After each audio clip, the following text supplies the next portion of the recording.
That's my neighbour's horse. Pretty much every hour on the dot, it starts making that horse noise. You lot have been asking me, Chris, where is the tiny house project? And the best way to explain where it is, well, it is as far south as you possibly can get in England. I mean, I'm basically in the sea. I'm in an area called the New Forest, which is a national park, but it's a pretty unique national park because you just have cows, horses, donkeys, sheep, pigs, all just roaming freely on this 140,000 acre national park.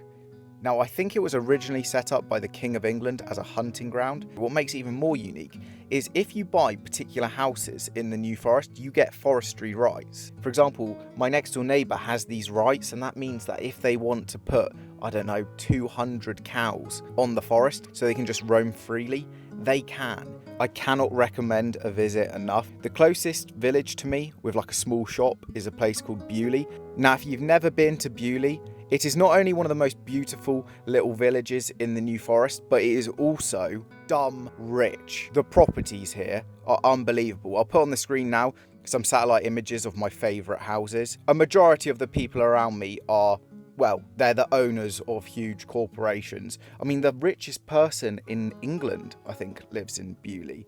I think he's worth like 14.5 billion or something mad like that. He owns Ineos. Another thing that makes the national park pretty unique is it's also got its own rules in terms of property. For example, in England, there's planning permission, then there's permitted development. There's actually a different set of permitted development rules when you're actually in a national park.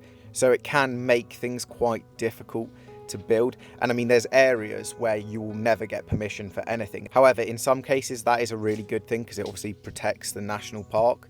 And it means that, well, there's 140,000 acres of just wilderness. You can barely tell that you're an hour and 20 minutes away from London. It's pretty mad. And the fact that I am in this national park is I really don't mind the fact that I don't have a massive garden around the tiny house, because if I ever want to go for a walk, I mean, I just walk through the gate and I've got direct access onto the New Forest. So technically, I may not own it, but it is kind of like having a giant garden. I mean, how much would that cost to buy 140,000 acres? I mean, you couldn't buy it, firstly, and then secondly, if one of the houses up the road sold for 14 million and that didn't even have 2 acres of land, I don't actually know, 5 billion it would cost to buy this amount of land. Got a little bit of work that I need to do before I could buy that. Before I forget, I just wanted to say thanks for the support on the channel. I mean, it's growing at a pretty insane rate at the moment. Normally, I gain just under 100 subscribers a month, and at the moment, the channel's growing at, triple the normal rate.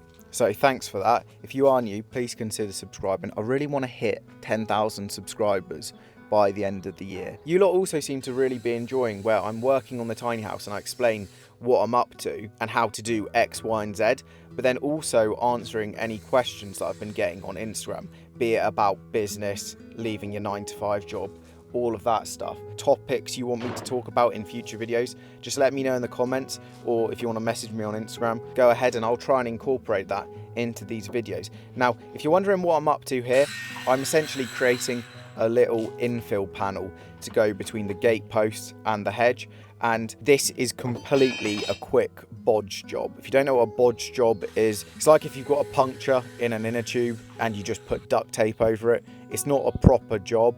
The better thing to do would be buy a new inner tube, but it can actually get the job done. And in this case, I'm more than happy to do that here. I mean, to get a metal panel made for this, you're looking at a considerable amount of money. And when I was in Wicks, I was looking at a small gate to just infill that area.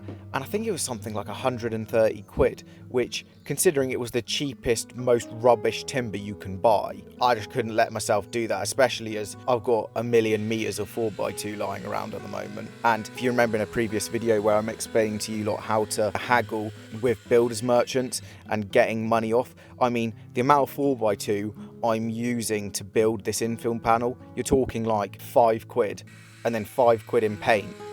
And then I had to buy the gloves, the brush, and then the most expensive part was that metal post holding bracket thing to go on the bottom. I don't really know what it's called. Also, crazy prices for a single fence post. I think it was £18 in Wicks for a 7cm by 7cm by 2 meter fence post. Obviously, I'm not going to spend that amount of money. Instead, I'm just going to jerry rig it. And actually, at the time of recording this, I don't really know how I'm going to create the fence post. I think I'm just going to put 2 4x2s together and then just chop the base of it until it's 7x7.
Probably don't copy how I paint. I had 30 minutes until I needed to be somewhere, so I did 2 coats on each side in that amount of time, which is not ideal. If you put too many coats of paint on and you lay it on the timber super heavy, it's gonna create little runs. So if you want to do a proper job, just don't do what I do. I basically use the paintbrush as a spoon to just chuck as much paint on as possible. It's not really the done thing. And don't worry, when it comes to painting the tiny house, I will be painting it a little bit better.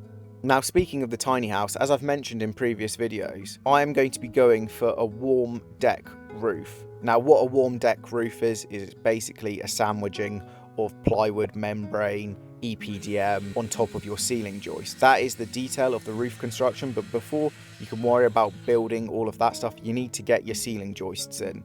Key thing to remember with ceiling joist is you can make your life miserable with the designing of your skylights. Now, what I mean by that is the easiest way to put skylights in is in line with the joist, meaning following the grain of the line of them. Now, the alternative to that is you're going across the grain. You're going to have to be cutting through all of the ceiling joists. Now, not only does that affect the structuralness of the roof, and I mean, there are ways to get around it. You'd have to just double joist the hell out of everything. And depending on what skylights you're getting, that is a general rule, is that you just need to double up the joist either side of a skylight to carry that weight of it.